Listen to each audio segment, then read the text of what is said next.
അപ്പൊ ഞങ്ങൾ ഇവിടുന്ന് വ്യത്യസ്തമായ ഒരു ചമ്മന്തി അരയ്ക്കാൻ പോവാണ്. അതിലേക്ക് നമ്മളിതാ കുരുമുളക്, ഒരു കുരുമുളക് പറിച്ചു. ഇതാ ഇപ്പൊ നമ്മളിതാ കാന്താരി മുളകും കൂടെ പറിക്കുകയാണ് ചമ്മന്തിക്ക്. ഇഞ്ചി അരിയാണ്.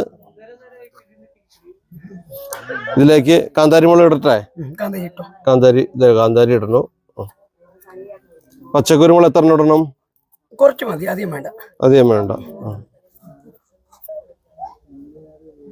ഒരു ഇത്ര ഇത് മതി. കാന്താരി മുളക് ഇത് മതി. ഇതിങ്ങനെ ഇടിക്കുകയാണ്. പിന്നെ ഒരു ഇത്തിരി ഉപ്പോടെ ഇടുകയാണെ. കുറച്ച് ഉപ്പ്, ഒരു തുള്ളി മതി. മതി ധാരാളം മതി. ഉപ്പും കൂടെ ഇട്ടിട്ട് ഇതങ്ങോട്ട് ഇങ്ങനെയല്ലേ ആക്കി തന്നേ. പക്ഷെ ഞാൻ കൈ കഴുകിയിട്ട് വരാം. അയ്യോ അത് മതി. കൂടുതൽ എടുക്കില്ല, കൂടുതൽ കുടിക്കില്ല. പായൊന്നും വേണ്ട. പായൊന്നും വേണ്ട അല്ലേ വൈഷ്ണവ? കഞ്ഞി കുടിക്കാൻ എന്തിനാ പായ? ആ ചമ്മന്തിയും എടുത്തോളാം. ഇത്രയും ഞാൻ കുടിക്കില്ല. എന്തോരം അത് എവിടെ വെച്ചാ ചമ്മന്തി? സ്പൂണൊന്നും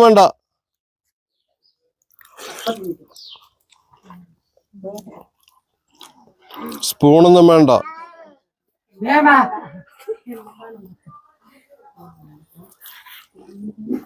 നല്ല അടിപൊളി ചമ്മന്തി കേട്ടോ. പുളിയില്ല, ഉള്ളിയില്ല.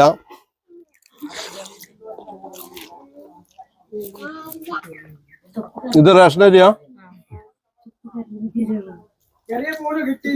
വേണ്ട, ഞാൻ കൈ കൊണ്ട് പിടിക്കണേ. എനിക്കിങ്ങനെ മതി, ഇത് മതി.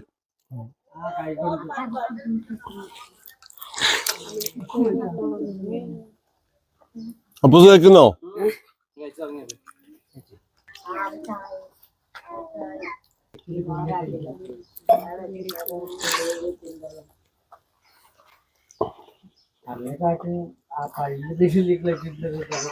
നിങ്ങളൊക്കെ കഴിച്ചോ?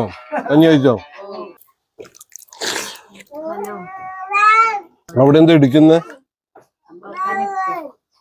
മുറുക്കാനാ?